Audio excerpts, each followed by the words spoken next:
Tokyo Game Life, a Tokyo-based video game podcast focusing on Nintendo and gaming culture in Japan's capital. It's your slice of gaming life from Tokyo. Your host Mono here, and hey, Happy New Year! In Japan, the New Year holiday easily tops Christmas. You've got the first shrine visit of the year, Hatsumode, a ton of sales, Fukubukuro gift bags, a lot of days off. It's the perfect time to catch up on some games. 2022 was a great year for gaming, a great year for the podcast, so here's hoping 2023 can top it. But before we say goodbye to 2022 forever, we've got an important task, declaring the Game of the Year for 2022. On this episode, I'm joined by Josh from the Still Loading podcast to chat about our favorite games of 2022. We talk about the games we just couldn't put down this year, including some retro titles. And this episode's feature is about the Perfect Catalogue collection of books. I'll break down why these incredibly comprehensive encyclopedias are a must-own. Plus, as always, a bit of news. Let's jump right into the episode as we chat Game of the Year with Josh from the Still Loading podcast.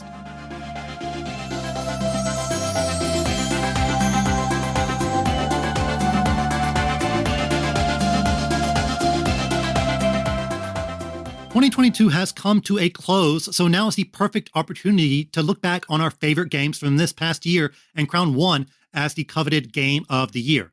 Or maybe two games will take the prize, since I'm joined by a special guest who is going to share their favorites as well. So guest, please introduce yourself." Hello, everybody. My name is Josh Koval. I am the host of the Still Loading podcast. I am so happy to be back on Tokyo Game Life. Thank you for inviting me back on, Mono.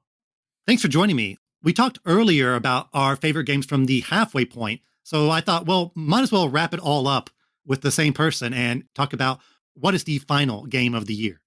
Well, you picked the perfect guest for bad gaming opinions because I only played one game that came out this year. One game in my top 5 came out this year.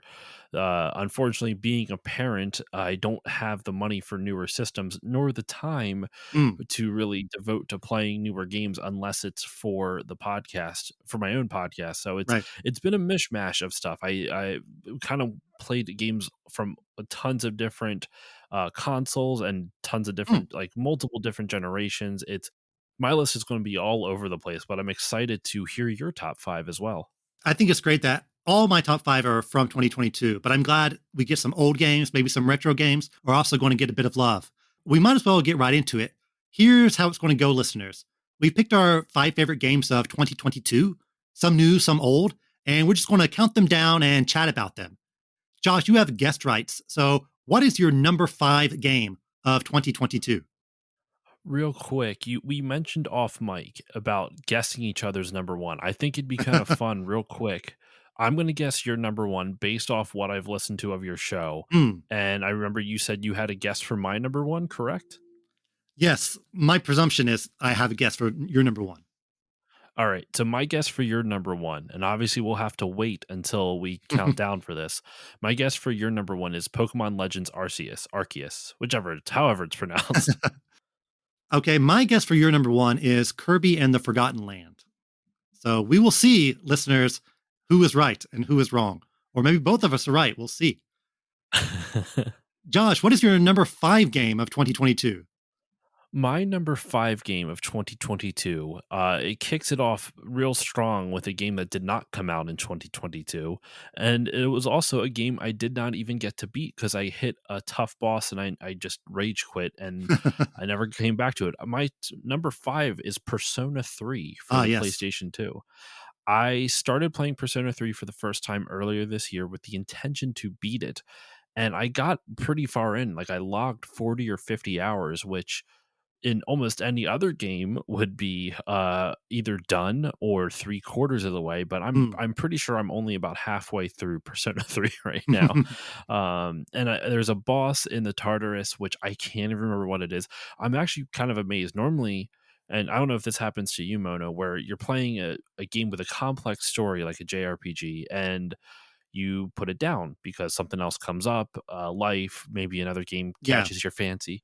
And then you get back to it. You're like, I don't remember anything. I don't remember the story. I don't remember this. I just need to start over. And then this vicious cycle begins again. I'm happily surprised. I actually pretty much remember most of the story. I mean, I shouldn't say most of it, but I remember the basic outline of it, which is more than I can say for almost any other time I've played a game like this. I've started Bravely Default, for example, Hmm.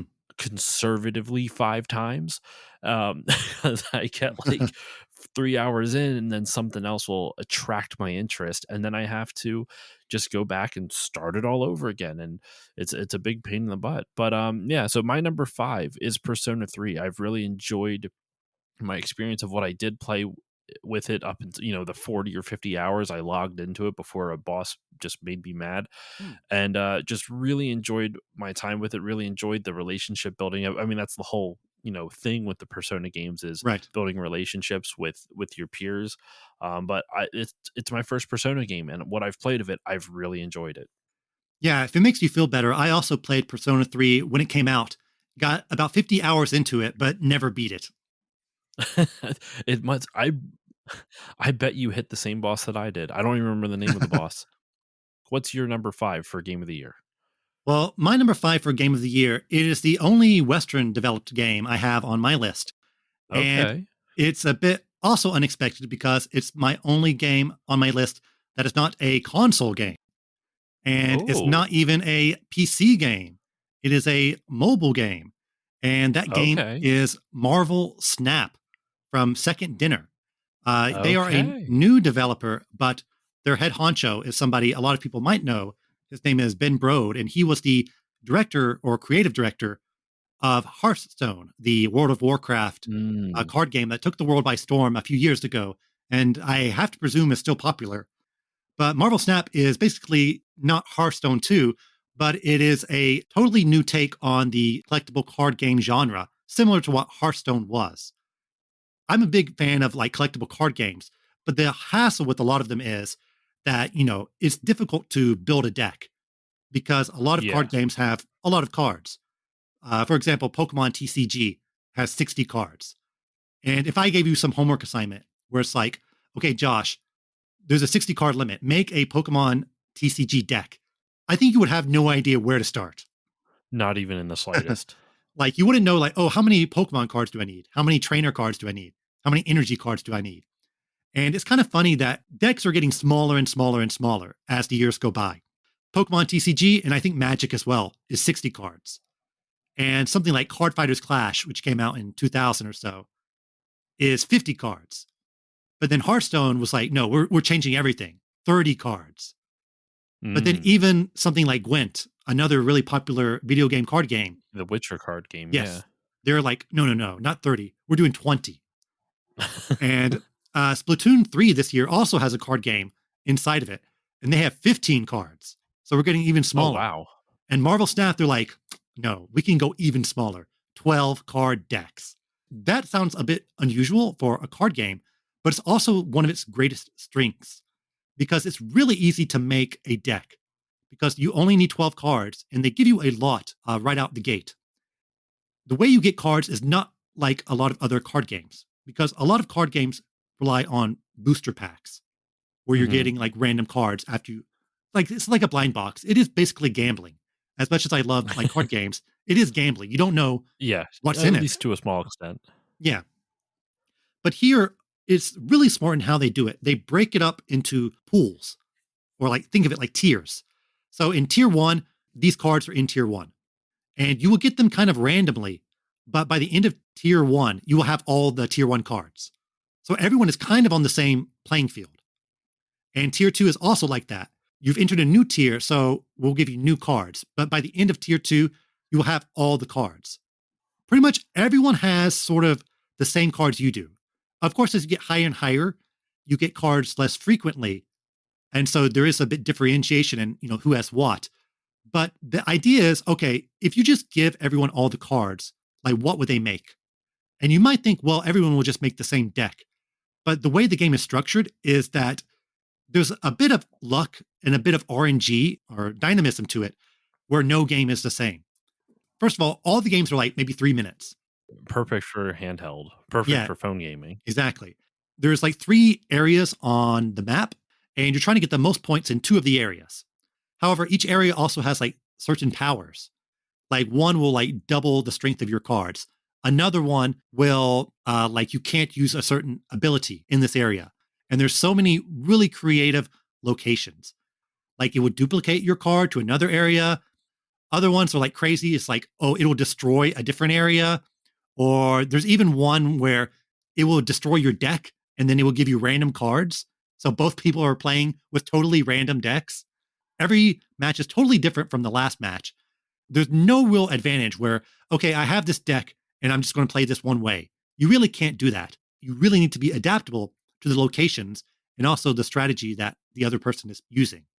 So Marvel Snap is just an excellent game because there's a lot of dynamism in each match. Every match is totally different. It has a really fair, free to play system. And since the card deck is like quite small, it's very easy for newcomers, people who have never played card games, to kind of understand how to play it.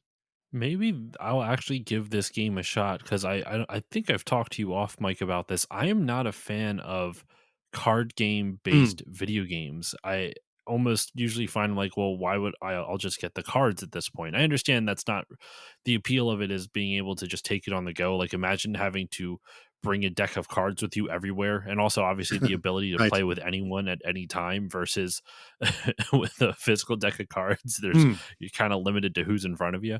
But I maybe I'll give this a shot, especially because I can just get it on the phone. It's not like I have Yeah. to, and I don't have to pay for it. I can just download it and give it a shot. Josh, we got rid of our number 5 games. What is your number 4 game of the year? My number four, and you got me thinking when you mentioned how Marvel Snap was your only non-Japanese game developer. Mm. Uh, I actually there's two games that didn't make it on my list. All five of my games were developed by Japanese developers, Oh, but I have two honorable mentions that didn't quite make the list, and I'll kind of list them off. I won't go into detail when we get to the number one, but I'll at least list them off when we get there. Um, but for my number four, I'm really sorry to disappoint you, Mono. It's Kirby in the Forgotten Land. oh. You were off by a little bit. At least The it's on the only top 5. reason Oh yeah, it definitely was in the top 5 for what I played this year. Compared to some of the other stuff I played this year, this had to be in the top 5. Persona 3 would have probably been higher if I actually got to beat it, but Mm. since I didn't beat it, I didn't feel comfortable putting it higher than number 5. Because out of the other games that I did play and beat, I still enjoyed my time with Persona 3 more than those. But for my number 4, Kirby in the Forgotten Land, this was my first like in earnest all the way playthrough of a Kirby game. I have played, Kirby's Adventure, and I have played Kirby Mass Attack on my DS. And I've dabbled in a lot of different Kirby games, but I've never really sat down and tried a Kirby game out. And I know we talked about this during the kind of like halfway through the year Mm. during the look back of the games so far. But what I really enjoyed about Kirby in the Forgotten Land was I just really loved the absolutely wholesome atmosphere that Mm. Nintendo was able to achieve in that game.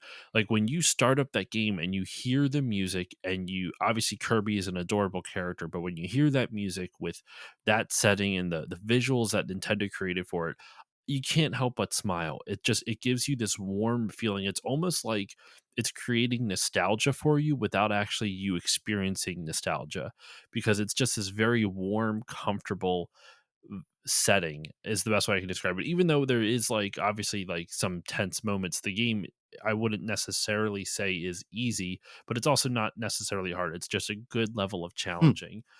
And I believe I mentioned this last time, but I think it's a really good point.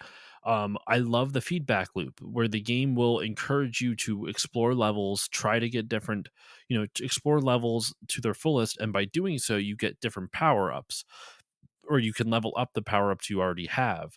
And then by doing that, you get new power ups, which then you can go back into those existing levels and open up areas that you either didn't get before, or they have bonus challenges that will allow you to explore those power ups in different ways that you might not have been able to throughout the course of regular play in the levels.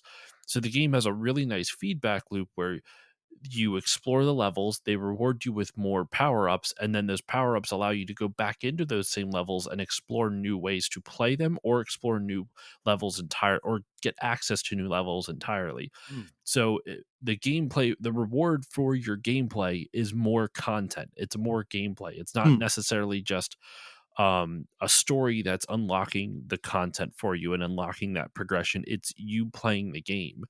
And I always really appreciate games that do that. Mario World is a perfect example of a game that really rewards the player for their exploration, for them playing the game. They reward the player by giving them more gameplay. It's this Hmm. great feedback loop, and I really enjoy that. Kirby does that a lot. Um, and there's so many power-ups. They really give you so many different options for you to play through the game. The bosses are super fun and interesting. They make you try different mechanics, especially if you're trying to rescue all the Waddle Dees, because like some of them are like, beat a boss without getting hit, or beat a boss with only this weapon, or I'm thinking of the one. She's a cat and she kind of jumps around in the trapeze, Yes. like in like the high rise in a circus, and you have to shoot her with the basically Kirby with a gun and stuff like that. Like there's a lot of really fun mechanics in this game, and the levels are really well designed. I really enjoyed my time playing through this game. I played a lot of it on stream, but I still enjoyed playing this outside of it. And I would show my daughter it, and she likes the music. She liked seeing Kirby a lot. So Hmm. I really do recommend this game, especially if you have never played a Kirby game before. It's a great game to dive into the series because it's filled with a lot of the modern sensibilities that you're used to with gaming, while also still feeling very much so like a Kirby game. Do you have a favorite power up? Definitely the fire dragon. I forget Oh, the yes. actual official name of it. The fire dragon I really like. I also really like the fully upgraded sword, which I believe is Meta Knight's sword. Yes. I really those two were my two favorites. What about you though? Yeah, the sword one is good because you are kind of playing like Meta Knight. So that's a really fun take on that. And even like the second tier sword, where you have like a big, how to explain it? Like a video game giant sword. That Yeah. one is also pretty fun. I like the pencil drill where you just kind of shoot out a pencil. That's just like a weird like attack. It's And very quirky. yeah, and it's really funny because each pencil is like different. Like it will have a different color or a different pattern. So that's something that, they put a lot of thought and detail into it. Maybe my favorite, the sword one or the pencil one is also really good. I kind of like the sleeping one as well. It's just funny that he gets into a bed and then like refreshes. This is the first time where you could upgrade Kirby's abilities. Mhm. And it's not just like, oh, you get a stronger sword or a stronger gun. The way you also control it and use it is also a bit different. So you can definitely tell there's a lot of effort and care and love poured into this game. I agree. I agree. And that's what I think really it was one of those ones where I played it through, I really enjoyed it, and it's going back, it's still fun to play, but I'm it's one of those things where I'm still a little too close to it to really get the full experience and enjoy replaying it, but there's so much to do, especially after you beat the game. There's like a bunch of extra challenge levels, which I haven't even touched yet. Oh, okay. And the fact that this is $60 and there is so much content for you to explore is just astounding. Like that alone is normally people, go to RPGs for that type of thing. You spend $60, you're guaranteed to get 40 to 100 hours of content. But if RPGs isn't your thing, which is totally valid, like if you don't like that style of gameplay, this is a game that will give you a lot of value for your dollar. That's my number 4, Kirby and the Forgotten Land. Mono, what about you? What is your number 4? Well, believe it or not, my number 4 is Kirby and the Forgotten Land. So we're 1-1 on that one. Are Is there anything else you'd like to add to everything we discussed then? I think you explained it pretty well about, why this game is appealing. I haven't played every single Kirby game, but I played a lot of them, especially this past year. I definitely have been going back to a lot of his old games and just seeing like the evolution of Kirby. And yeah, this game definitely feels like an evolution of Kirby because he's always been, a 2D side scrolling platformer character, but now they have him in more 3D environments, more similar to like Super Mario 3D World than, say, Yeah. 64 or Odyssey. But even that, I think, is a really big step up. And from now, they can really expand upon that concept because a lot of the new features and new things they added in the Forgotten Land are really smart. Not just, oh, it's in 3D, but like you mentioned before, like each level has different challenges. What's really smart is that they don't tell you what the challenges are the first time you play it. That way you can Yeah. just kind of play the level normally or like at your own pace. You don't have to feel like you're min maxing. Because I think if they showed you before, a lot of people will just try to get everything one go around. And that might kind of mess with the flow of the level and also kind of frustrate players. So it's good that they kind of hide that. And then they're like, okay, if you want to do it again, feel free to. And we gave you this fun challenge. Because they don't do that, once you realize that you either have to go back and replay the levels, there's a couple things to I wanted to add to what you said there. I agree. I really like the fact they don't tell you what all those objectives are from the get-go. They have a couple main ones and then the rest are hidden. Two things I like about that. One, the levels aren't insanely long. So even if you have to go back and replay it, if you're going for a completionist type of thing and you have to go back and replay it, it respects your time because you're not going to spend 20 minutes trying to get to one section of the level just so you can get the thing that you missed. It levels are 5 to 10 minutes, like they're very sometimes longer, I guess, but like it doesn't feel long at the very least. So I like that it respects your time.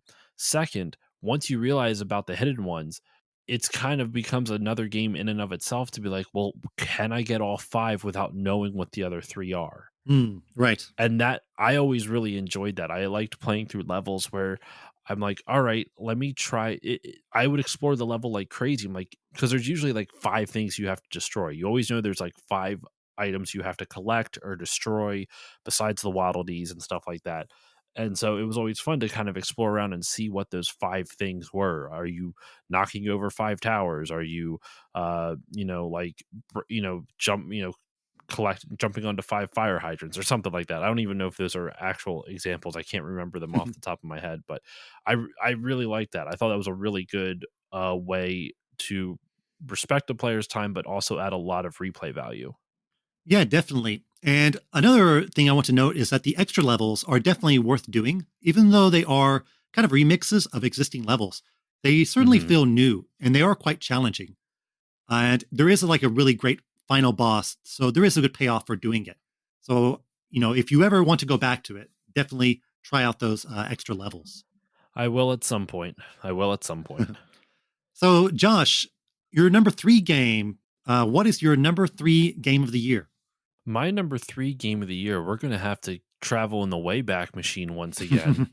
Because, like I said, only one of my games this year was from 2022, and we already touched on it. It was Kirby and the Forgotten Land. Hmm. But we're traveling again back to the Wayback Machine to the mid 2000s on a little handheld called the Nintendo DS. And my number three game this year was The World Ends with You Oh, for the Nintendo DS.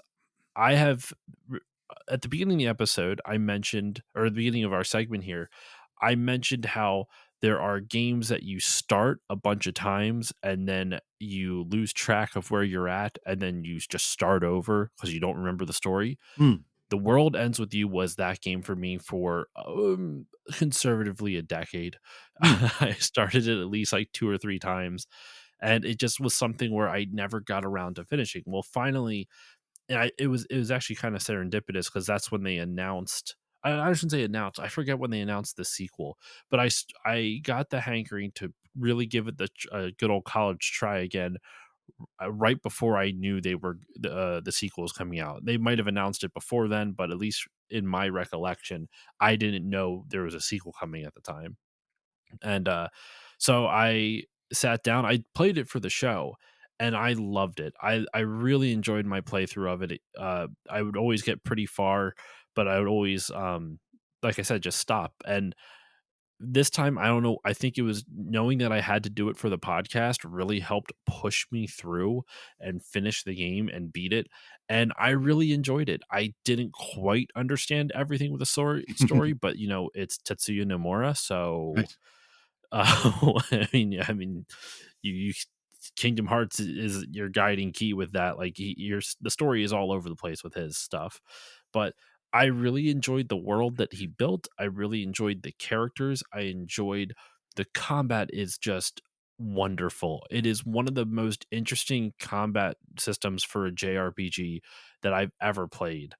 It the using the different pins to provide different powers, and then you can level up those individual pins, and the each pin is is using a different DS touchscreen type of movement. So like some you just tap on the screen, others you tap and hold, others you swipe, others you draw circles. Sometimes others are just how exactly you're drawing a swipe. Like you can't just swipe in any direction; you have to swipe in a specific direction.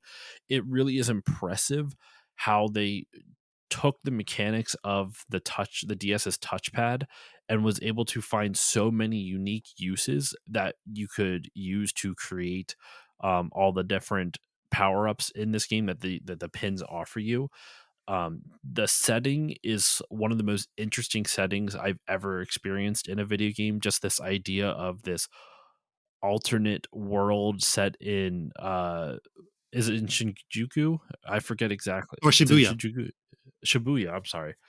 Because I know I knew it was a specific section of Tokyo, but I Mm, couldn't remember exactly where it was. But also this kind of slice of life. I mean, for the time, obviously the original game is almost 15 years old, if not already 15. I don't remember the exact release date off the top of my head, but came out in mid 2000, so we're approaching 15 years old at the very least.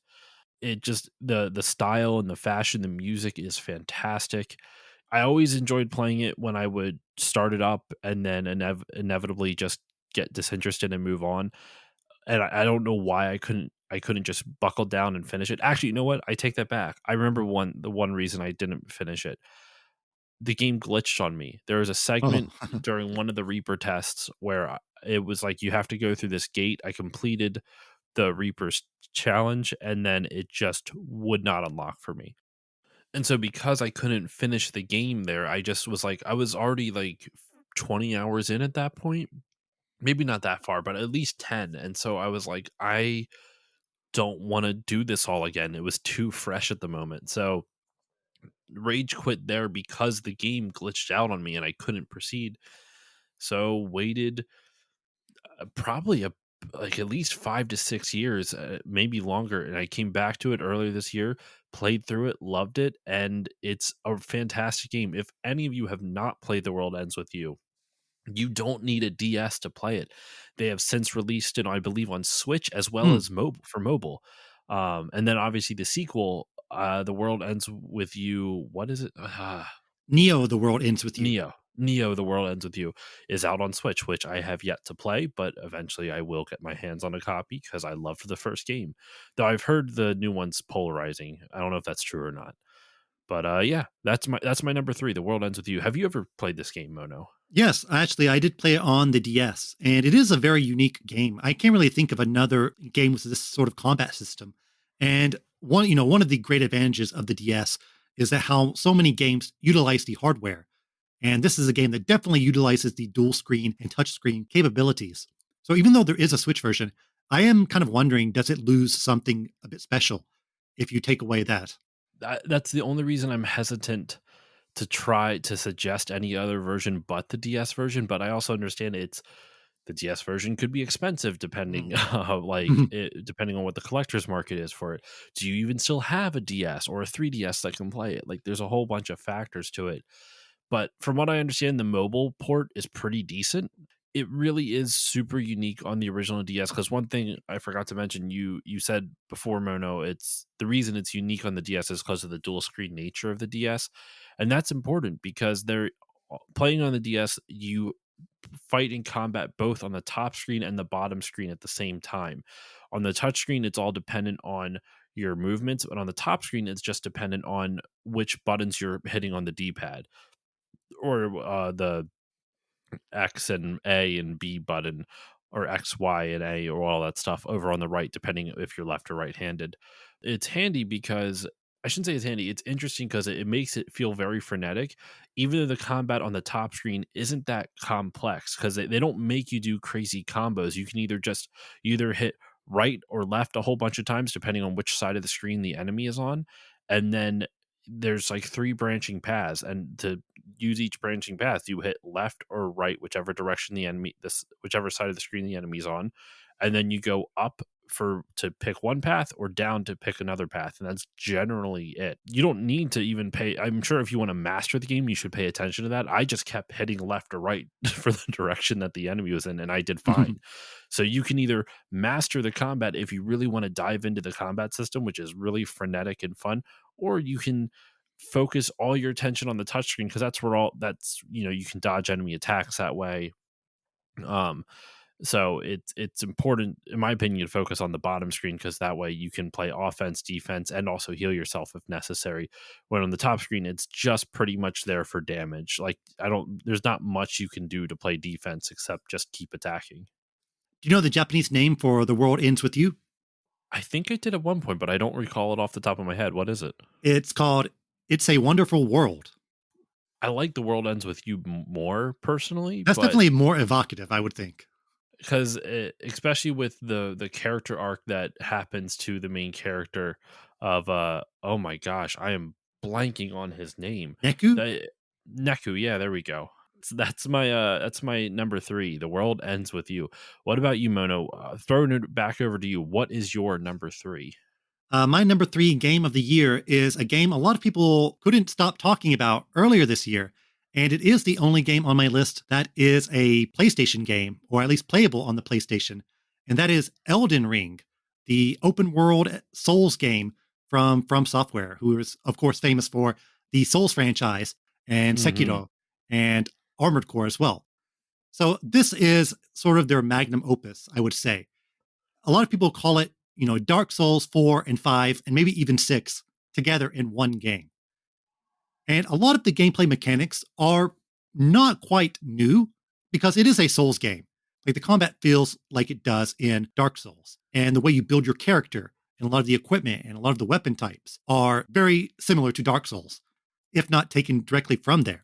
But what makes Elden Ring really different is this open world structure and just the massive scope of the open world. There's been a lot of talk and debate and kind of wondering about, what makes a good open world game. And that's kind of different to everybody. Some people say, well, an open world needs to be realistic or needs to be lived in. A lot of people note Red Dead Redemption 2. It feels like a real world that people live and breathe in and everything makes sense in its structure.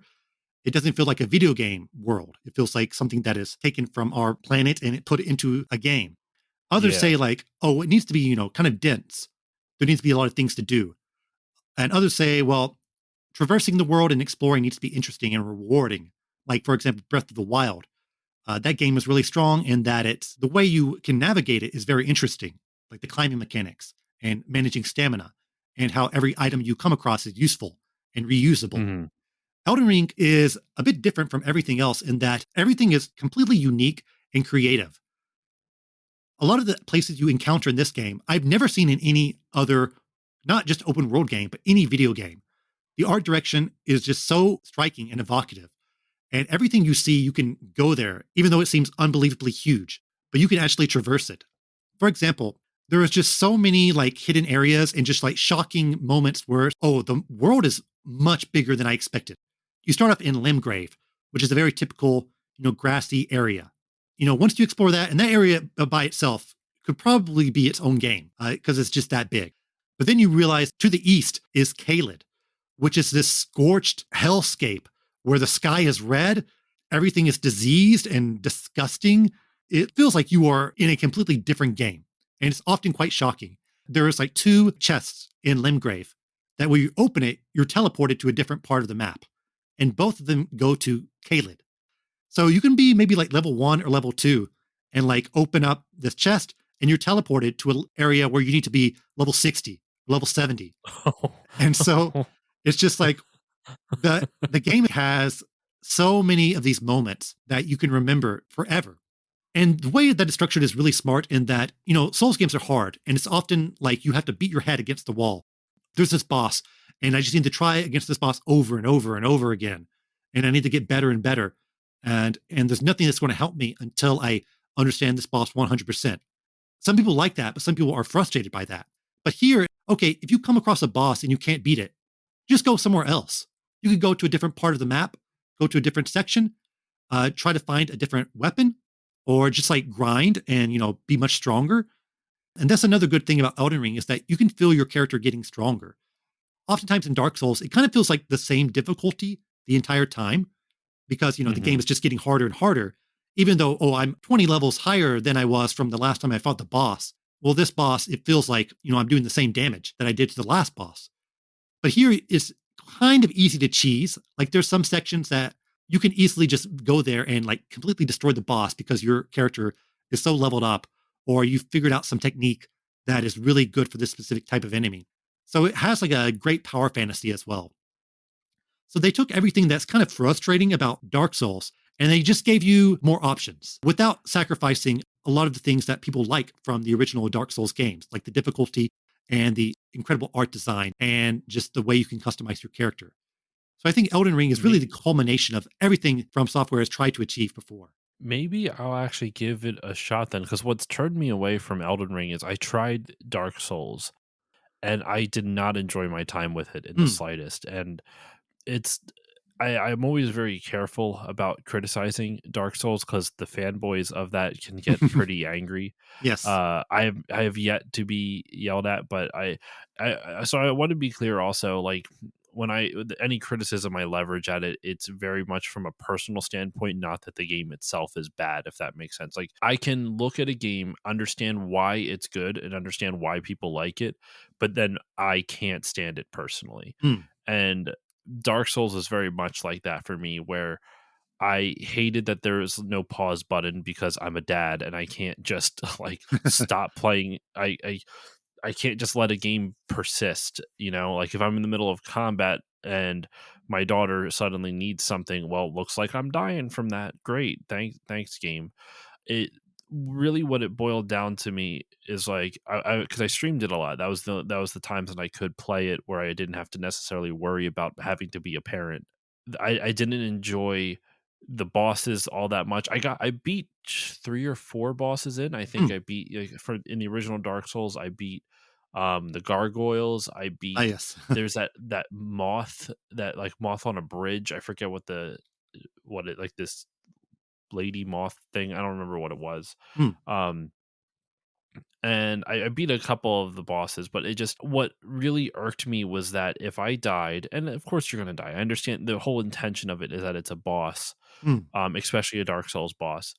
But then I would have to run back through the same freaking hallway, and I'm going to try to tone down my swearing for this to keep it PG for your listeners, because I would have to run through the same hallway again. Sometimes die on Right. the hallway because every enemy is difficult, and that's fine. It's just something you have to adjust to.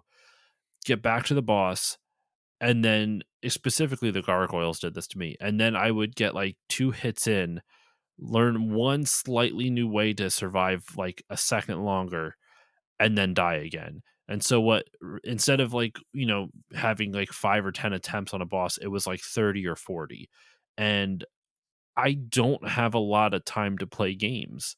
The idea of slamming my head into the wall for 40 attempts on the same boss, running down the same hallway 40 times, just in the hopes that I maybe figured out some different mechanic this time, is just not worth the amount of. I think I spent like 8 hours on that boss. And Right.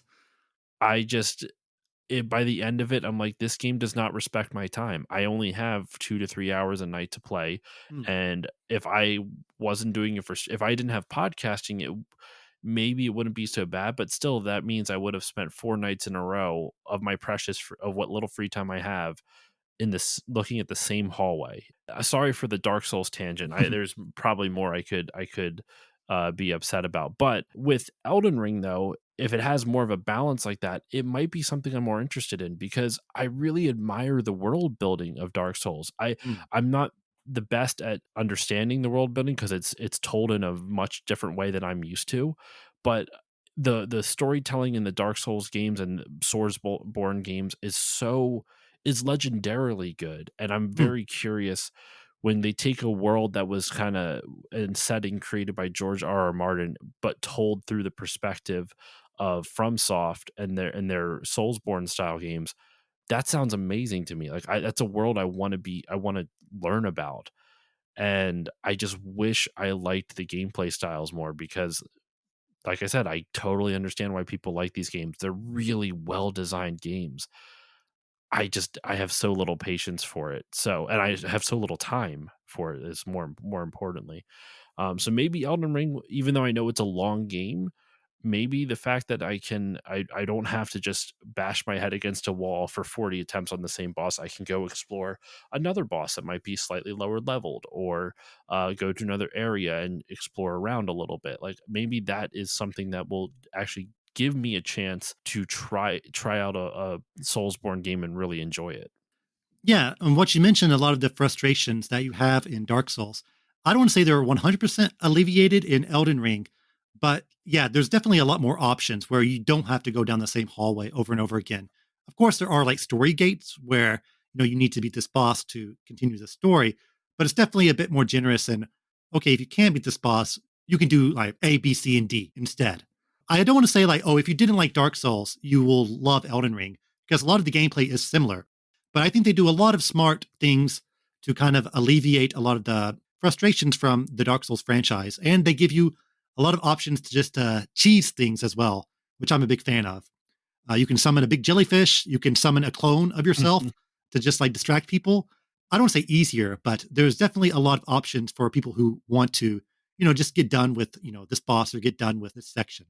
Josh, let's jump into your number two. What is your second favorite game of 2022? Well, my number two is, we're going to go back even further than The World Ends With You. We're going to go back just to the early 2000s on a console called the GameCube.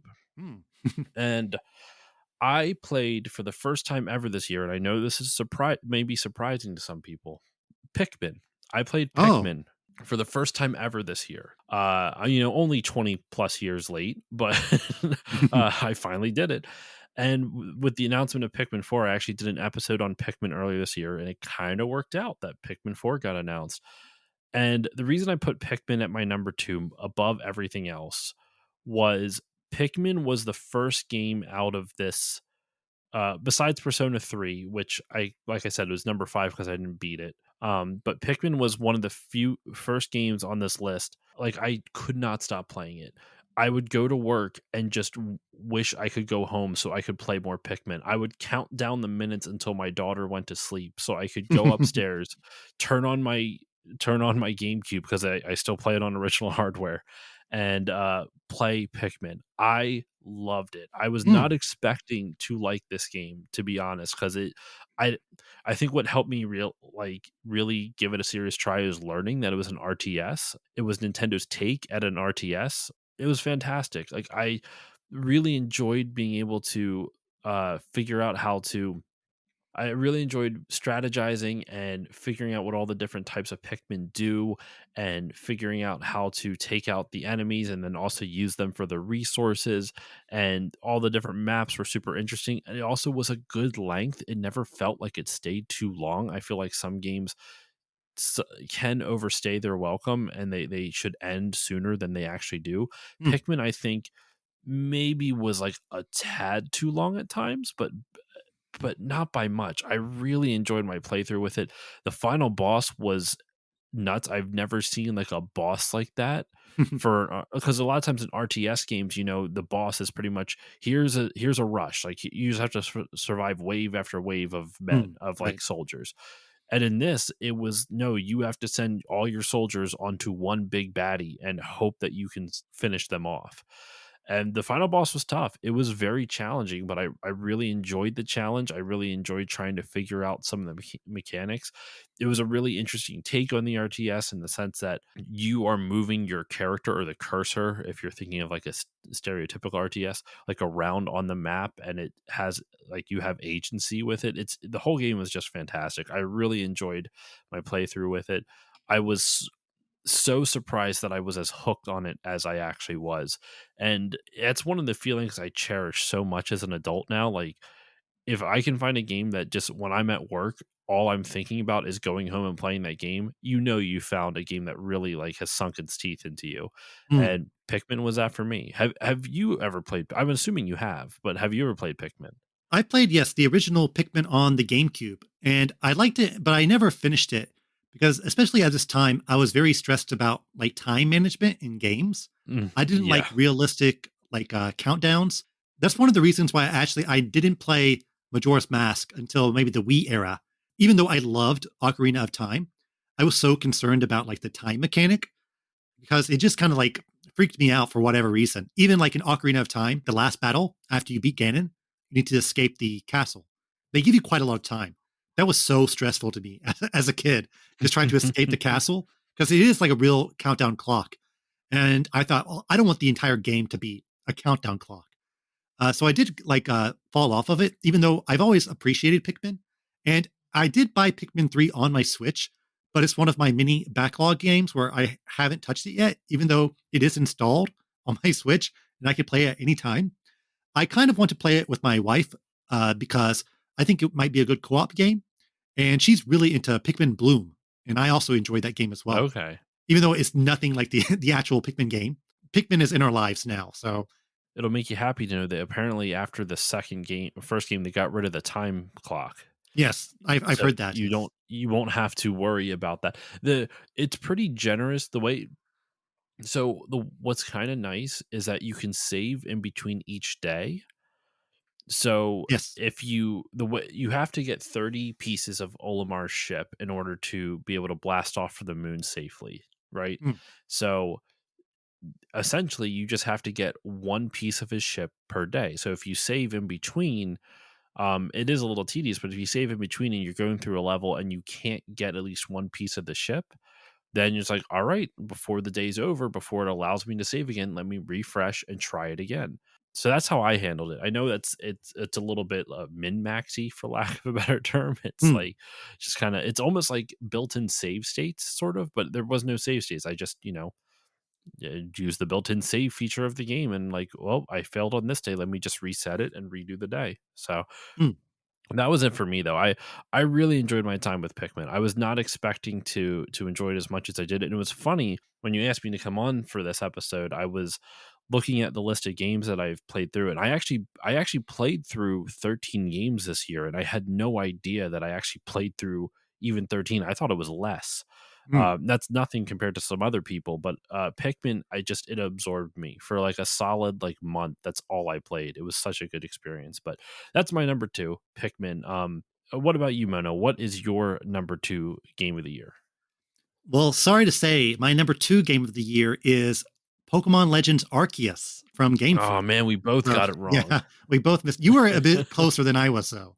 Um, so, yeah, we talked quite a lot about Pokemon Legends Arceus the last time you were on, because at that time it was my favorite game of the year. And I wasn't sure if anything was going to top it because I quite liked that game a lot.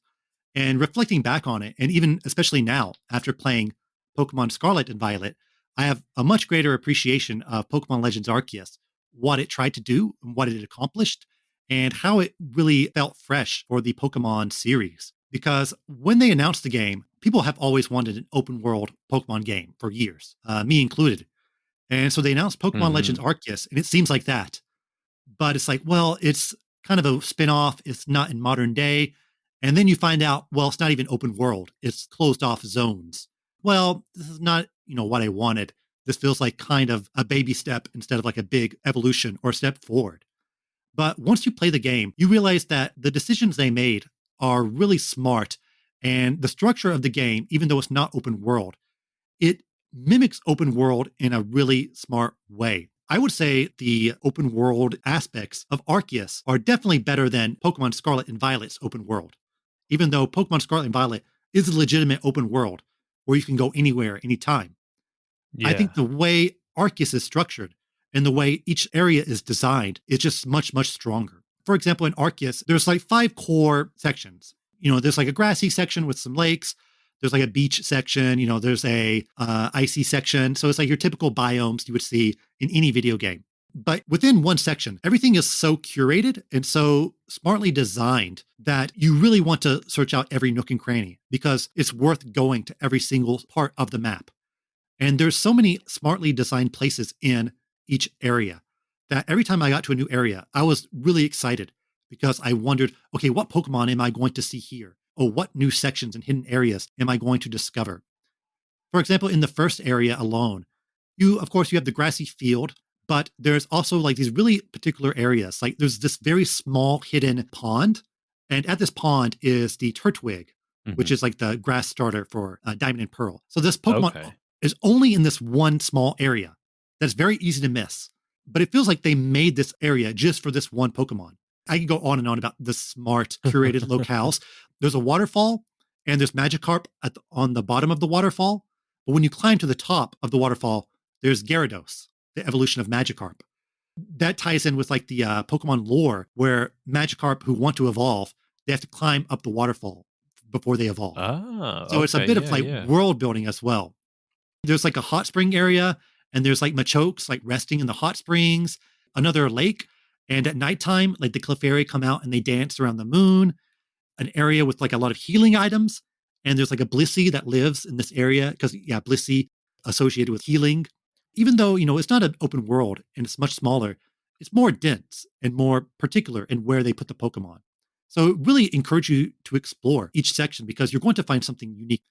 And a lot of the additions they put in Legends Arceus, it was just really unique and it really felt like a big step forward for the franchise. Like battling is much, much quicker. The way you can collect items on the field, all that kind of ties in with all the gameplay mechanics. Like, okay, you need to harvest items to make Pokeballs to catch Pokemon. And then you can also Mhm. use your Pokemon to, get these items to make other things to help you catch Pokemon. In Legends, main focus is catching Pokemon, not so much trainer battles or like gym battles. You still build a team, but you're building a team in order to fight really, really strong Pokemon in the field. So all the Okay. mechanics like tie in with each other in a really smart way.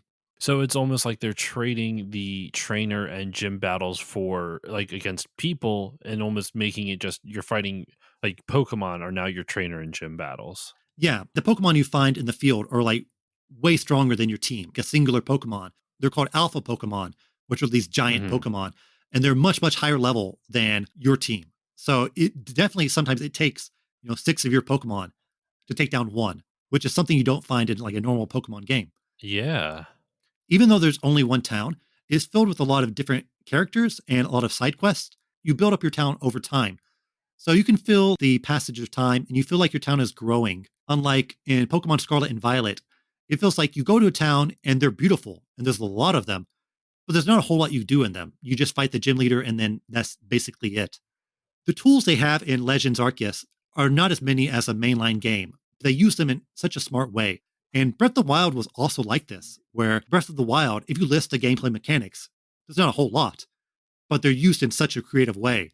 It feels like there's more depth than you would imagine. Mhm. And so Pokemon Legends Arceus, a spoiler, Pokemon Scarlet and Violet is not my number one. I think this is definitely the superior Pokemon game this year.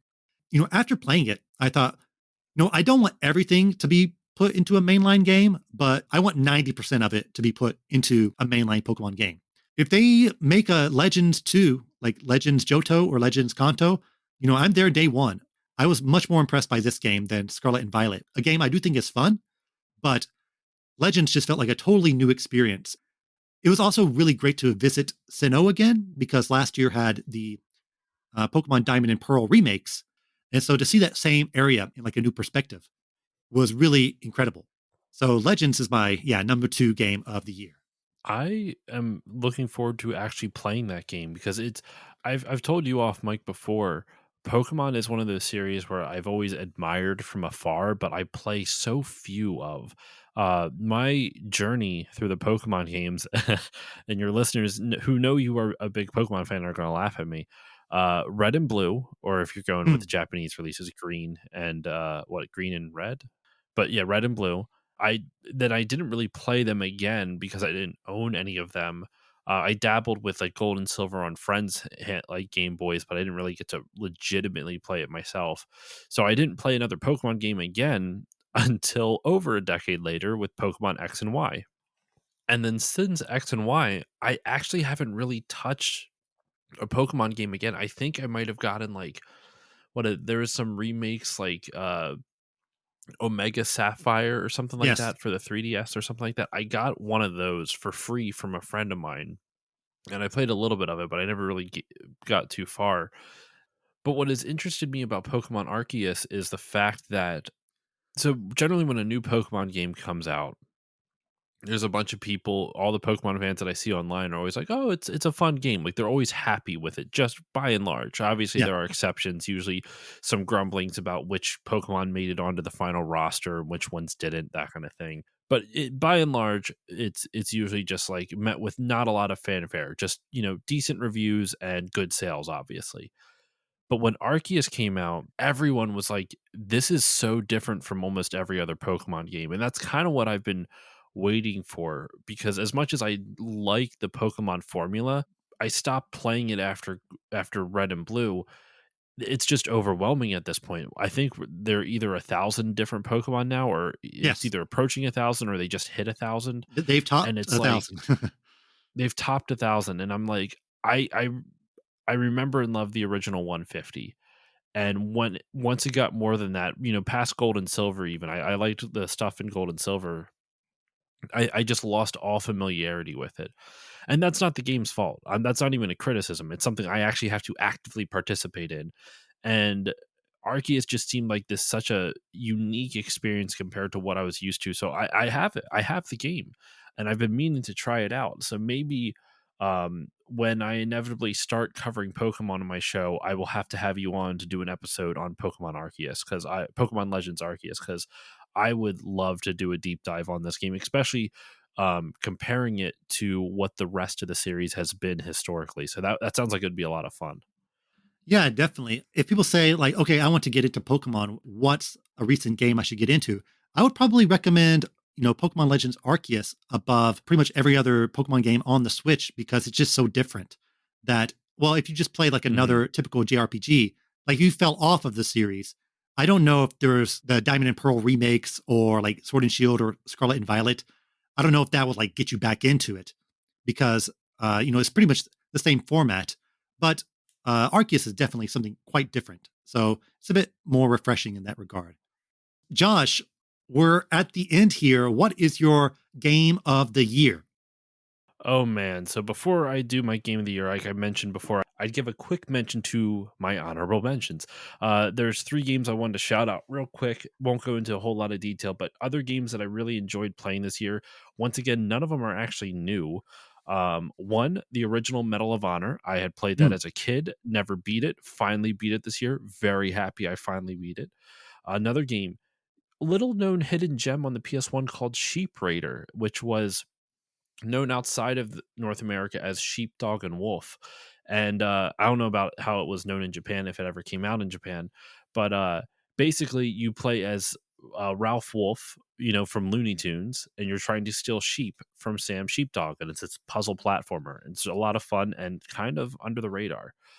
And my last honorable mention is Final Fantasy VIII, because I'm playing it right now for I guess a not so secret future episode of the show, and I have opinions on it that I'm going to save for the episode. It's been a very interesting experience comparing it to when I first played it as a kid to when I'm played it now, and it actually perfectly kind of ties into your first game with Marvel Snap. There is Triple Triad, one of the a card game Yes, a great in card game. Final Fantasy VIII.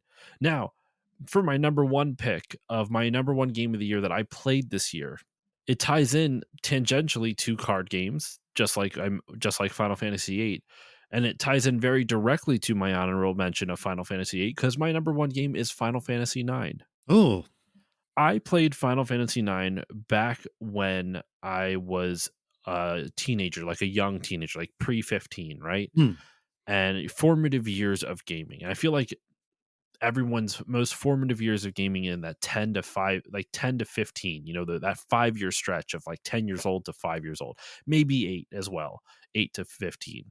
But like that, those early teenage years where you're starting to, get super emo with your emotions. And so games hit you in different ways.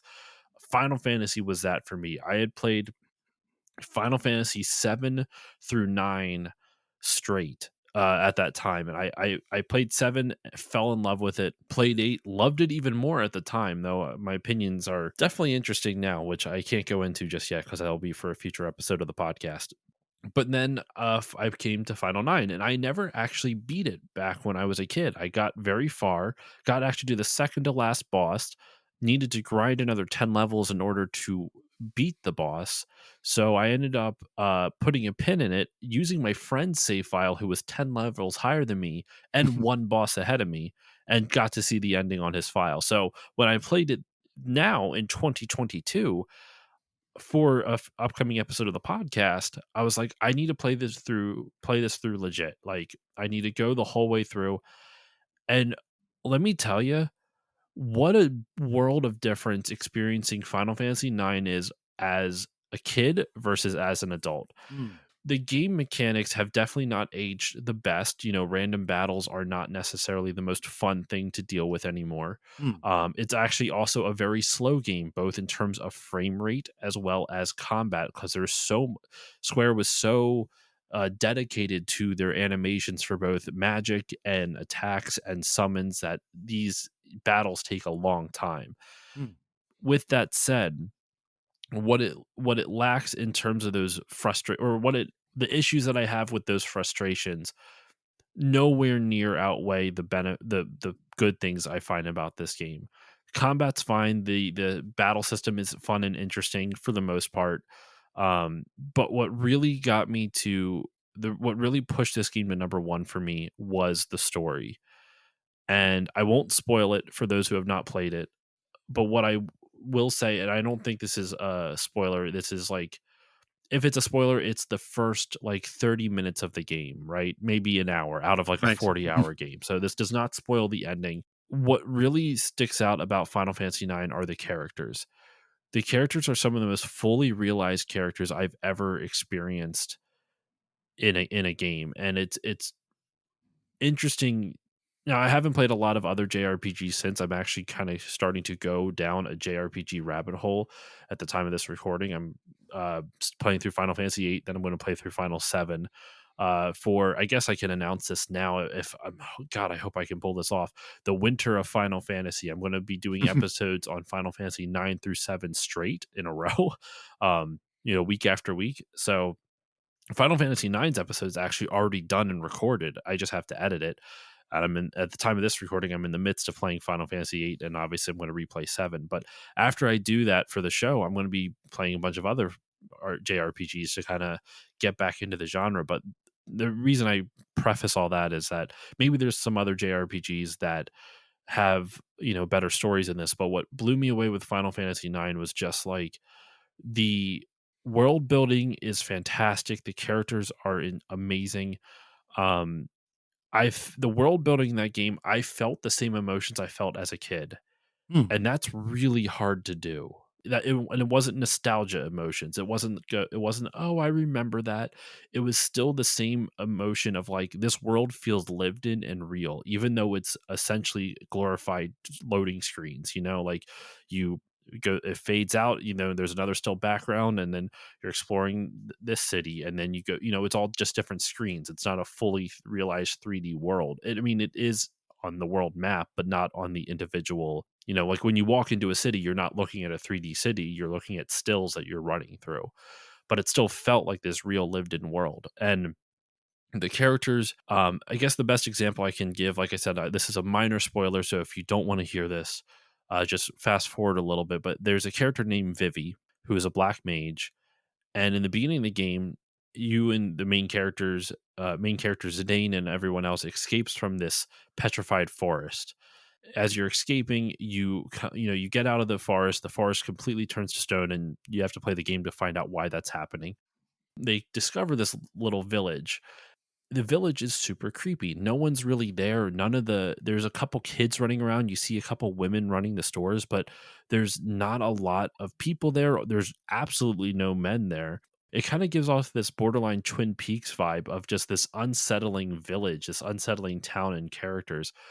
And you find out that the reason the town is mostly empty is because almost everyone is working underneath it in basically a mine to produce black mages like Vivi, but they have no soul. Like there's no personality like Vivi has. They don't have any thoughts. They're essentially just robots that are made out of like burlap and mist as just like some magical property in that world. and they can shoot fire. They're black mages, they shoot fire, they can do spells, but they have no agency. They're these creepy dolls. And so within the first 30 minutes, Vivi comes to grips with this idea was of being like and asking these heavy questions of being, was I created for war? Like, is this what my life is meant to be? And trying to understand, it's very existential, like understanding his place in the universe by seeing like how he was created, but why is he not like these other black mages? And each character, and he goes through a crazy story arc as the game goes on, where, and I don't want to spoil anymore, but it's really, he constantly has to battle that sense of, should I even be alive? Like he's conscious, he is aware, he's self-aware, but he was created in a factory. And so he deals with these emotions of, am I meant for war? Should I even be alive? What am I? If I was supposed to be this mindless thing, why do I have this agency and this self-awareness? And he deals with these emotions throughout the game a lot. And I won't go through any other spoilers as to like what makes him feel these things, but a lot of other characters go through these major storyline moments, and you really feel the character's pain as the game goes on. And it just blew me away. It was something where when I played it the first time, all those story beats went over my head. But as an adult playing it and really kind of like honing in on what the characters were going through, it took my breath away in some moments. And that is startling for me because old games don't necessarily do that. I will enjoy old games. I love Final Fantasy 7 and 8, some of my favorite games, but they don't hit me emotionally the way Final 9 did. And I don't know if that's because I'm more familiar, at least with Final 7, but Final 9, it shocked me. So that's why it's my number one. I was so surprised by it. I was so surprised by I knew I was going to enjoy it, but I was just amazed at how much I still enjoyed it. That's my number one. I played Final Fantasy IX for the first time maybe in 2016. I played the Steam version. I think it is the most modern version of Final Fantasy IX. I think it is the same version as the Switch. So I don't have a whole lot of nostalgia for it. So I played it, as an adult. And I came out of the game thinking that, wow, this is a classic PS1 JRPG that still holds up perfectly today. I would say 798, even though I love all of those. 9 is so interesting in that it's sort of trying to be a callback and almost like a nostalgia game for Final Fantasy, Yes. which is ironic. Is that 13 years later, Final Fantasy 1 is 1987, Final Fantasy 9 is 2000, and they're like, well, this series has been around 13 years. Let's look back at everything we've done, which is kind of funny now because the gap between 1 and 9 the same as like 9 and now. Um, Yeah. so it's kind of funny. It's like, well, they're only at 9 and they're looking back on their like storied history after just 13 years.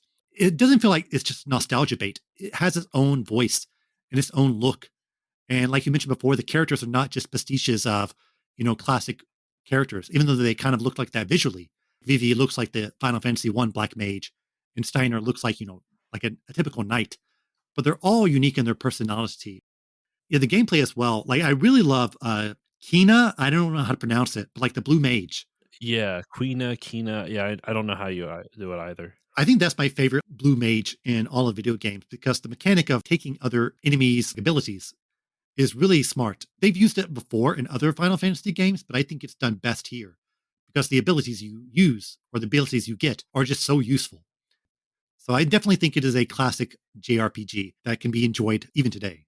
I think, like you're saying, like all the characters are like they start out as tropes that you're used to in the RPG genre, and then they kind of morph into something else. Not every character in Final Nine, but I guess the main four, and I will not say who those main four are in my opinion because I think it depends on the person playing. But the main four to me, they each go through these major character arcs, and they have these tragedies happen to them, and the way they overcome these tragedies is very unique and different to each one, and it feels more realistic. I don't know, the whole game is just fantastic.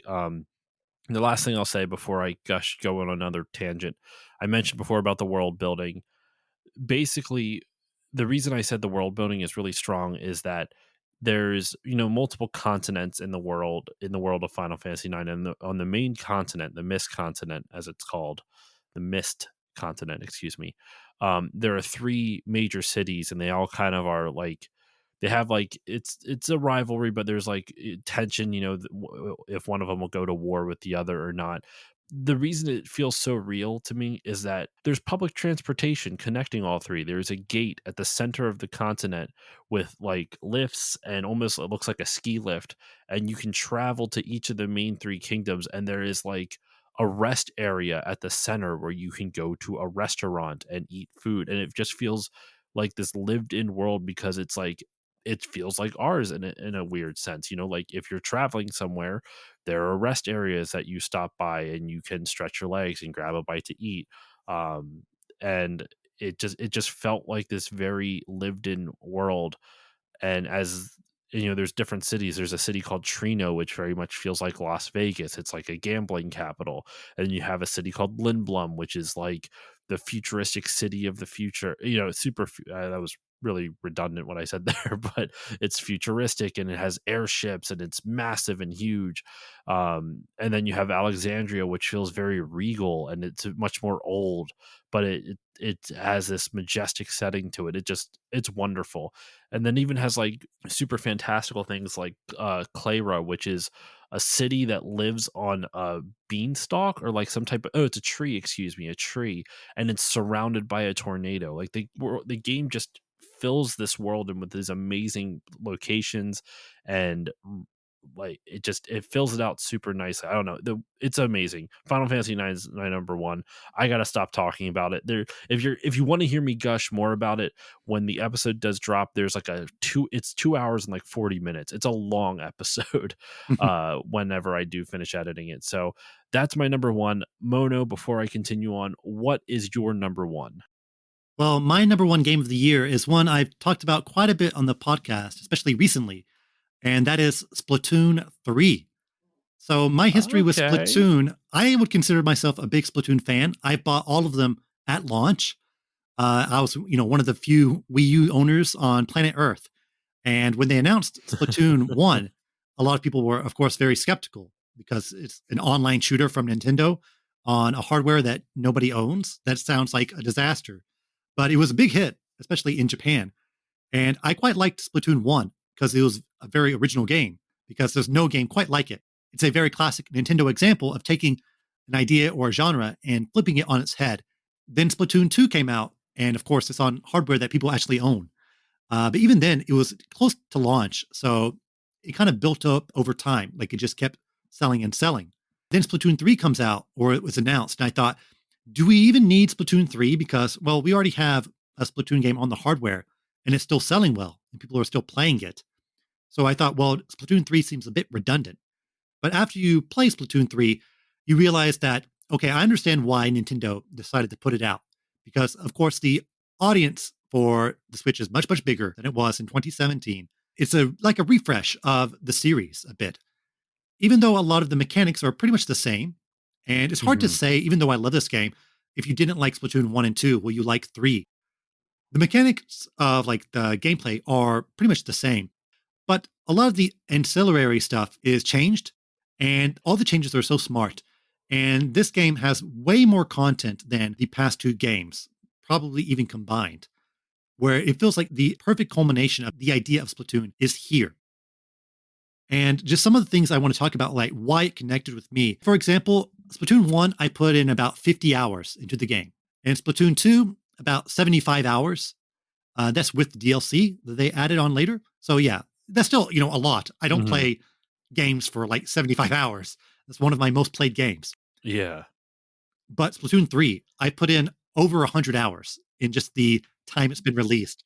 So I'm trying to think, like, why did I connect with Wow. this game so much more than the past two games, which I also really loved?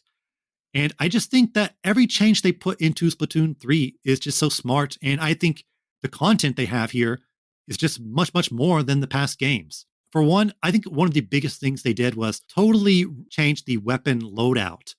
So there's way more weapons than there were in the previous two games. And not Mhm. only that, they completely mixed up the sub weapons and the special attacks. If you haven't played Splatoon, it's like you have your main weapon, of course, but you also have your sub weapon, typically like kind of like like a Mhm. grenade or just some sort of like support item. And then you have a special, which is like your ultimate attack. And so they took the ones from Splatoon 2 They added some new ones in, but even the same weapons from Splatoon 2, they totally changed the weapon kit, the loadout. So, like the weapon I always use in Splatoon 2, well, Okay. now the grenade and the special attack is totally different. So you might think, well, that's not like a big change, but it actually is because you need to use all three in tandem to succeed. I was a little scared at first, where it's like, well, the weapon I've been using for like dozens of hours in Splatoon 2, now it's totally different. I don't know if I'm ready to change to a totally different weapon. But I think that change, forcing players to change and forcing players to think about switching weapons is so vital to Splatoon 3. They're trying to like peel you off of what you're used to, and they're trying to take you out of your comfort zone. Don't worry about your old weapon. Try these new weapons. And so I did. And then I realized, okay, there's a lot of weapons in Splatoon that is worth trying out, that is fun to just go back and forth between them. So I really got into the, I don't know if it's pronounced blow blobber or blob blobber, but it's just like a bucket where you're just like splashing and it shoots out these like bubbles. And this is a weapon I didn't really use in Splatoon 2, but now I totally love in Splatoon 3 because it works in tandem with like the sub weapons and the special attack. I really am thankful for the game to pushing me out of my comfort zone and making me try different weapons. And there's a lot of other weapons I really like in Splatoon 3 as well. Of course, there's Salmon Run, like the Horde mode, which is pretty much the same, but since there's more weapons and there's more Mhm. enemies, it feels like more dynamic than it did in the past. There's a bunch of other like side stuff, like the lockers, where you decorate your own kind of your own area and you unlock stuff to put in there. There's just like the feedback loop of like you're unlocking stuff and the stuff you can put in your locker, or you can buff your main weapon or to unlock new weapons. And also the single player mode, I think is the best it's ever been.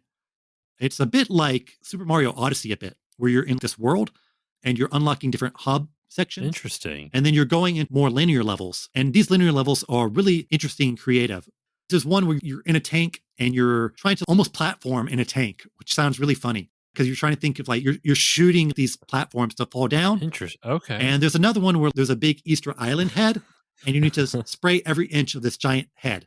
So you're trying to climb up the head to spray paint it. And there's another one where like you're navigating a maze horizontally. Huh. And then when you finish it, you hit a button. And then, oh, you need to navigate the maze again, but vertically. So the game is filled with all these creative challenges. Mm. I just keep playing it because there's just so much stuff to unlock. There's so much content. I mentioned before, there's a card game in here. And I got quite into the card game.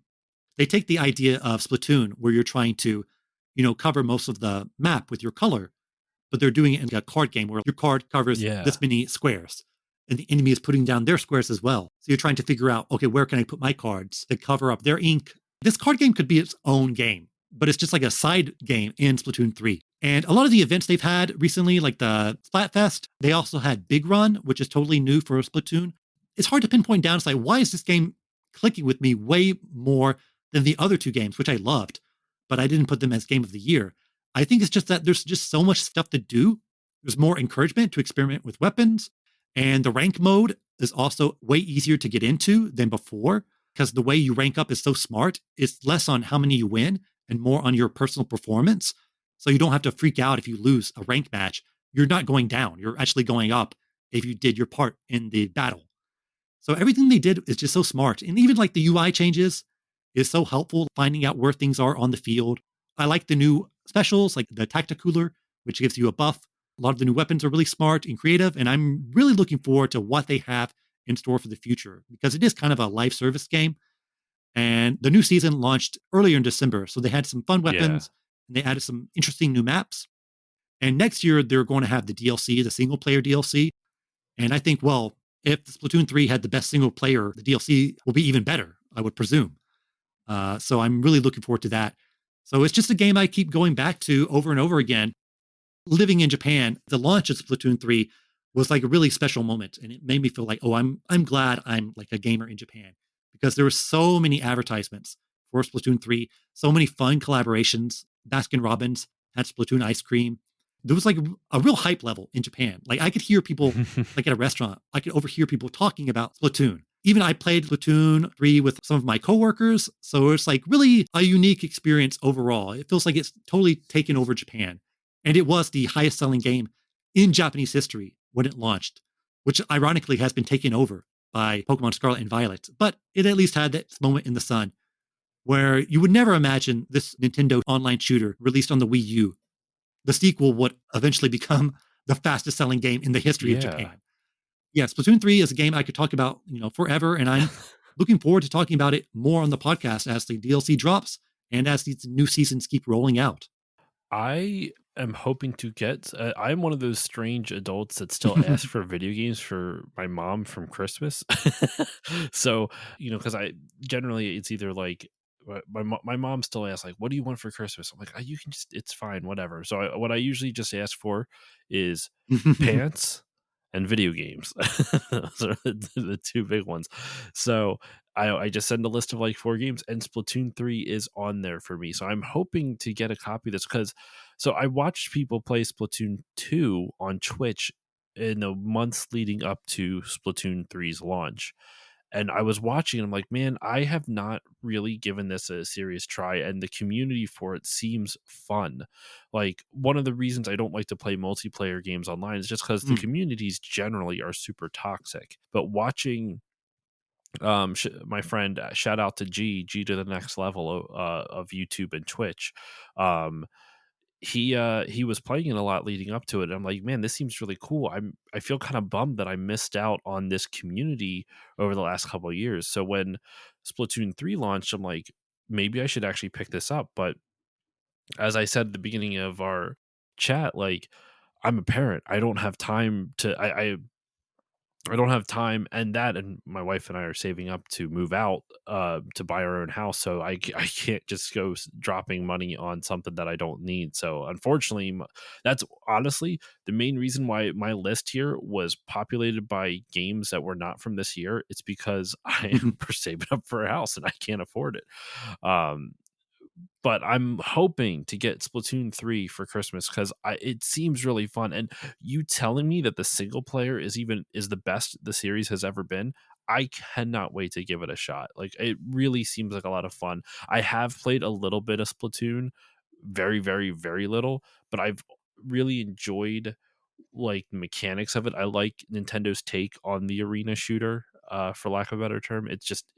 It's inventive, and it makes me really happy to see that it's doing so well because one of the criticisms for years of Nintendo was like, oh, they just recycle the right. same 3 IPs, Zelda, Mario, and insert some other thing that, it might be Kirby for a little bit and then might be Metroid for another little bit or something like that.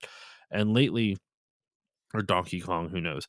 And lately, it feels like they've been able to really make a bunch of games from their franchises successful on the Switch.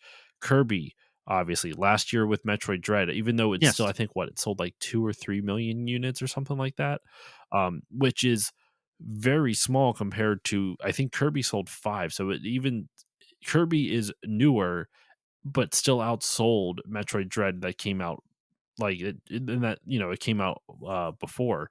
So even though newer, like 2 to 3 million isn't a lot for compared to the rest of their games that they release, the fact that it's the highest selling Metroid game of all time for them, which is just crazy to think considering how popular the Metroid series is. So Metroid has found new life on the Switch. Kirby has found new life on the Switch.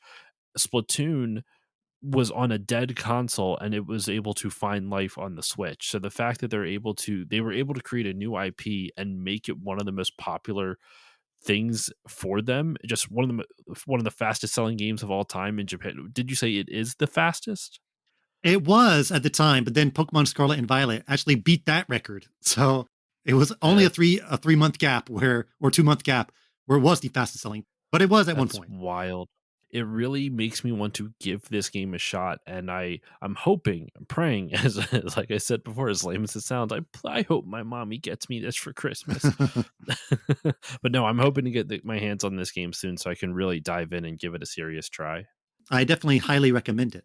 So that was our game of the year. Let's do real fast, like the rundown one more time, like from 5 to 1. So, Josh, from 5 to 1, what were your top 5 games of 2022?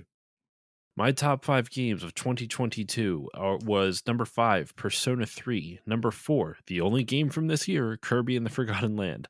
Number 3, The World Ends With You. number 2, Pikmin, and number 1, Final Fantasy 9. Mono, what was your top 5 again? Number 5 was Marvel Snap. Number 4, Kirby and the Forgotten Land. 3, Elden Ring. 2, Pokemon Legends Arceus. And number 1 was Splatoon 3. So I think a great year for games, both old and new. So Josh, thank you so much for joining me yet again to talk about our favorite games of the year. Where can people find you? Mono, thank you so much for having me on again and for such an extended length on this one. Thank you so much for inviting me on for this, especially considering I genuinely don't feel like I fit in all that well with all the amazing topics you have on your show. So I'm very grateful that you find a way to include me on your show because I really do enjoy your podcast. So sincerely, thank you for having me on. Uh, you can find me, dear listeners, wherever good podcasts are given away for free. It's the Still Loading podcast. It is found on Apple Podcasts, Google Podcasts, Spotify, all that, Stitcher, all that good stuff. You can follow me on Facebook, Twitter, and Instagram at Still Loading Pod on all of them. I'm actually also over on the Hive Social at Still Loading Pod over there. This is coming out the same day as my episode for my New Year's retrospective. So that episode might not be the best jumping in point because it's kind of just a retrospective of my year of the show. But if you like my voice and you want to hear more about it, go check it out all over there. Is just one episode, 2 episodes I'd recommend. One, I interviewed Mono here over on my podcast, talked about his inspiration for starting Tokyo Game Life. And then another episode I recommend, it came out in March March or April, excuse me, of 2022, the Final Fantasy Fantasy Draft, which is what happens when you take Final Fantasy and fantasy sports and mash them together into this zany, nearly 3-hour conversation about Final Fantasy. It was a lot of fun. So yeah, that's all I got. Still Loading podcast. Yeah, Mono, thank you for having me on. Yes, and listeners, the links to everything will be in the podcast description. So Josh, once again, thanks for joining me today. Thank you.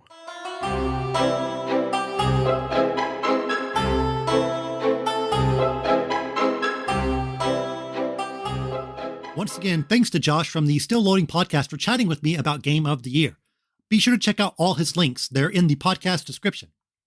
Over the past few years, there's been an explosion in books published about gaming. I guess the kids who grew up playing games are now old enough to make books about them. There's certainly a lot of really incredible gaming-related books out there, and like with video games, Japan is home to many interesting books on gaming that haven't quite crossed the ocean yet. And this episode's feature is about a series of books I'm a big fan of, the Perfect Catalogue, a series of in-depth encyclopedias focusing on gaming hardware and software. The world of Japanese book publishing is one that I admittedly know very little about. But as someone who lives in Tokyo, I can offer some anecdotal evidence with no factual basis, which is the best kind of perspective. I often read doom and gloom articles about the Japanese publishing industry, about how bookstores are closing and profits are dwindling, but you wouldn't think that just strolling around Tokyo's numerous, massive bookshops that sell thousands and thousands of books, magazines, and everything else in between. The Jinbocho neighborhood in Tokyo is famous for their bookstores, especially used books. I mean, do a lot of other cities have entire neighborhoods famous for bookstores? But if you wander into Tsutaya or Kinokuniya, what should you pick up? You may be drawn to the art books, especially if you can't read Japanese, but the Perfect Catalogue series of books can be enjoyed with limited Japanese knowledge as well. These books are supervised by Hiroyuki Maeda. Born in Ehime Prefecture, he worked in the publishing industry, then got a job at Konami, and after leaving that job, has focused on publishing many books related to gaming in Japan. He's someone with experience in both the gaming and publishing industries, so it seems like he's the perfect person to put out incredibly detailed books on video games. So what are these things? The Perfect Catalogue books are a series of encyclopedias dedicated to gaming hardware. The first books came out in 2018 and are still being published now. One book is themed around a console, and inside of it is a detailed breakdown of its history, games, peripherals, and just anything else vaguely connected to the system. I own 2, the Super Famicom and Nintendo 64 Perfect Catalogues, but I've also flipped through some of the others as well, and will probably own at least all the Nintendo ones eventually. There are non-Nintendo ones, of course, including PlayStation, Sega consoles, and yes, Japanese computers like the MSX and PC-98 have their own catalogs as well. Thus far, only retro consoles are covered. Nothing past the PS2, GameCube, Dreamcast era has had a perfect catalog just yet. These things would definitely be very gnarly with the rise of digital gaming. There are currently over 4,400 Switch games, so good luck fitting all those into one book. The series definitely lives up to the perfect title. It wants to have every single thing about a console inside a book, no matter how small. The bulk of the book is the complete software catalog that lists every single game released on the hardware. It's really incredible to have all this info at your fingertips. I don't care who you are, there's definitely a couple of games on hardware you love that you've never heard of. Many people have waxed poetic on a lot of the classic games to never leave Japan, but no one is talking about Doraki's A-League Soccer or Flying Hero. The perfect catalogs are a great tool for discovery. Each game has its own little section with a paragraph, screenshot, and box art, along with some other info like the genre, publisher, release date, and even the original price. I have to imagine these prices are MSRP and were not sold for that much, because nearly every Super Famicom game listed is almost 9,000 yen. But hey, I remember games from that era easily being $70 to $80 in the West, so those prices may be what everyone paid. The games are laid out in order of release date, and the index on the side lists the years so you can skip to your favorite one. Super Famicom goes all the way from 1990 to 2000. Another great thing about the layout is that you can see what games came out next to each other. Yoshi's Cookie, Street Fighter II Turbo, and Super Mario All-Stars all came out in the same week in Japan. It's kind of funny to compare the Super Famicom and the N64 catalogs. Each Super Famicom game gets a very compact box with maybe 2 or 3 sentences. Super Mario World and a random patchy slot game are given the exact same amount of space. There were 1,400 games released for the system in Japan. You had to carefully plan out the layout. But hey, the N64 certainly didn't have 1,400 games. It didn't even have a fourth of that. So each game gets more text and screenshots. Hey You Pikachu even has its own page. Another interesting difference is that while the Super Famicom software section is Japan only, there is an entire section dedicated to N64 games that never released in Japan. Again, I think this is more of a page-filling creative decision, but as someone who grew up in the West, having an N64 catalog without WWF No Mercy, Pokemon Puzzle League, and of course, Superman 64 wouldn't be perfect now, would it? I'm looking at the list of SNES titles that never came to Japan, and outside of some sports games, they're almost all just licensed junk. I'll forgive them for putting Dragon Quest VI in this catalog over Wheel of Fortune Deluxe Edition. Outside of the comprehensive software listing, the perfect catalogs also dedicate a lot of pages to the hardware. You have these high-res, clean screenshots of every side of the console, the cables, the peripherals. No stone is left unturned here.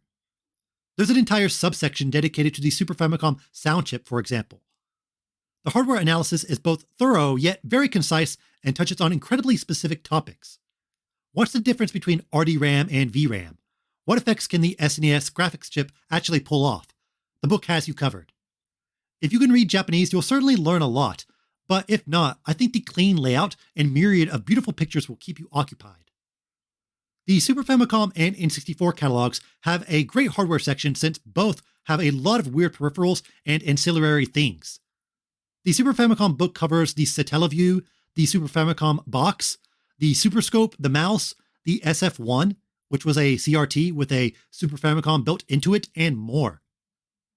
The N64 book goes deep on the disk drive, the expansion pack, and of course the many color variations. The controller page has pictures of every single color along with the box it comes in. I mean, what more could you ask for? It also has pictures of N64 colors that did not come to Japan, such as the gorgeous ice blue Fantastic one. Japan did get a transparent light blue N64, but the top is blue and the bottom is clear white. I'm sorry, the white ruins it. Did you know that Japan also didn't get the kiwi-colored Game Boy Color? So it's not all roses over here. And for whatever reason, the Pikachu N64 gets a 2-page spread. There's actually an orange version in Japan, and the blue one is a lighter shade. I love Pokemon, but I was never impressed by this thing. It just looks really strange. Outside of the hardware and software breakdown, there are some short introductory articles that talk about the development and impact of the console. The N64 one notes about how it lacked RPGs, and even has a picture of Final Fantasy VII. Ouch. But otherwise, it does feel like a love letter to each of these consoles. I like how each catalog caters to the hardware's strengths. The Super Famicom one goes in depth on the litany of games. The N64 one details the one-of-a-kind hardware and its international presence. While the structure is the same, the books aren't afraid to focus on different aspects. Each book is 2,500 yen or about $20. If you speak Japanese, I think these are a must-buy for your favorite console. It's so detailed, the layout is easy to read, the pictures are fantastic, and the book is well put together and won't fall apart easily. I doubt most people are just going to sit down and read from cover to cover, but it's a fun thing to flip through or show people. Plus, you'll undoubtedly learn something new. Even if you can't read a single kanji, I would still recommend it if you're interested in a specific console, especially if you're curious about the Japanese catalog. The pictures alone create a wonderful visual journey of a console's life. In short, Perfect Catalogue, highly recommended. Honestly, I should pick up another one soon. The PS2 is tempting because it's split into two books, 2000 to 2004 and 2004 to 2013. But I think I'll grab Game Boy next. That's it for the feature. Now for the news.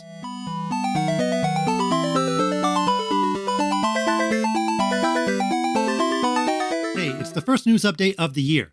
Could a Nintendo Direct be this month? I mean, it's possible. But let's look at some pre-Direct news. The Super Potato Taisho branch is closing this month. This is one of Osaka's 4 Super Potato retro game shops. Yes, Osaka somehow has more than Tokyo. This isn't their biggest shop, but it's still sad to see it close nonetheless. A lot of notable Japanese shops and restaurants closed down during COVID, and even though tourists can now visit the country, I think a lot of Japanese shops can't recover from their losses at that time and are now just forced to close. I've been to Super Potato in Dinden Town, which is their biggest shop in Osaka. I kind of have to wonder if they can support 4 different spots in the same city, but either way, Japan has been hit hard with iconic gaming spots closing down these past few years. Not even Akihabara is safe. Though Super Potato closing their Akiba branch would be apocalyptic, to say the least. Kagawa Prefecture in Shikoku will get a Slowpoke-themed park this spring. Slowpoke is actually an officially recognized mascot for the prefecture since Kagawa is known for udon, and the Japanese name for Slowpoke, Yadon, sounds kind of similar, I guess. It seems like they kind of worked backwards on that one. But there has been some Kagawa and Slowpoke collaborations in the past, but this one seems to be their biggest one yet. The park seems to just be a small children's playground, but there is a giant Slowpoke in the middle and others around the park. Kagawa is a bit far from Tokyo, I mean, maybe an 11-hour train ride, and it's not even on the same island, but I'll try to retweet the lucky people who do visit it. The Pokemon Fit or Sitting Cuties plushie merch line is getting a new batch of goods. The Gen 5 Pokemon will join the fray on January 14th. If you don't know what these are, it's plushies of all the Pokemon from a generation. All of them. No one is ignored. Jinx, Sunkern, Grumpig. No matter how weird or unpopular the Pokemon may be, it will get a plushie. They are also fairly affordable at 1,100 yen, so they're a great item to pick up if you just want something. There will be 174 new plushies, so yes, that means forms are included. Deerling and Sawsbuck will have plushies of all their seasonal forms, as will the Forces of Nature, and the box legendaries will also have their Kyurem forms. So if you're a hardcore collector, start saving now. This announcement forced me to think about who my favorite Gen 5 Pokemon are. I would probably give it to Rhunculus and Ferrothorn. Black and White are great games, but I was not a fan of that gen's Pokemon in general, since a lot seemed like knockoffs of Gen 1. But every gen is someone's favorite gen, and they deserve plushies. Also, if you want Pokemon Fit plushies of Gen 1 to 4, I would try to get those ASAP, since shelf space is getting smaller once 170 new plushies make their debut. Masahiro Sakurai recently did an interview with Den Faminiko Gamer about a lot of topics, including his manga reading habits. It was mostly about his excellent YouTube channel, but he did note that he is semi-retired. I suppose you could take this a lot of ways, but him being the director of a new Smash Bros. Game on the level of Ultimate seems highly unlikely. The future of Smash Bros. Is fairly mysterious, isn't it? I mean, how do you top Ultimate? And how do you do it without Sakurai? The gap between Smash Ultimate and now is longer than between Smash 4 and Ultimate. Brawl to 4 was 6 years, but a new Smash game coming out in 2 to 3 years seems very unlikely. but the series will undoubtedly continue somehow. I can't think of another franchise where they literally made the game too good. But no matter what, I'm sure that Sakurai will have his name on another game in the future. Maybe not as director, but perhaps as a producer, or maybe he just wants to do some small-scale project. He deserves a long rest, but he's a creator, and I'm sure he will get the gaming bug again eventually. Now for the Japanese gaming phrase of the week. This week's phrase is ochi gemu. Ochi gemu. It translates to falling game in Japanese. This is used to describe puzzle games where the blocks fall from the top. So Tetris, columns, these are ochi gemu. I guess Meteos would be the opposite, right? Since they come from the bottom? Is that a rising game? Anyways, ochi gemu. And the Japanese tweet of the week. I picked one from _bprod. It's awesome fan art of Low Kicks, one of the newest additions to the Pokemon canon and the first Bug Dark Pokemon ever. Scarlet and Violet had a lot of stellar designs, but Low Kicks was easily one of my favorites. I mean, it's Kamen Rider. How could you not be in awe of a Kamen Rider Pokemon? As always, the tweet is in the description. That's all for today. Biggest episode ever? I think so. Thanks as always for listening. Be sure to like and subscribe to this podcast on your favorite app. Leave a 5-star review as well. It helps with visibility. The podcast is also available on YouTube, so like and subscribe there as well.